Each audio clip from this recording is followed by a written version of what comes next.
Mihangyo sa brigada aron mahatagan og tabang ang babaeng 57 anyos nga dunay breast cancer. Nagpingit pa tungod sa kabanhod sa iyang bukton atol sa iyang pagdangup sa Brigada News FM Cebu. Mao si Virginia Nardo Lasap, taga Barangay Banilad, Mandawi City. Sa iyang pagdangup sa Brigadahan Juan Tahanan, linibong sa lapi ang gitunol nga tabang alang sa iyang laboratory test. Gikalipay kini ni Lasap ug gipasalamatan ang mga tawo nga naluoy og mitabang kaniya. Nihangyo ko diri sa brigada kay nangay kog tabang na natabangan ko. Ako ni dapat sa ako ang laboratory.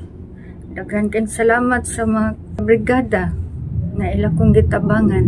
In the heart of changing lives, ako si Brigada Alan Tangkawan sa 90.7 Brigada News FM Cebu, the Music and News Authority.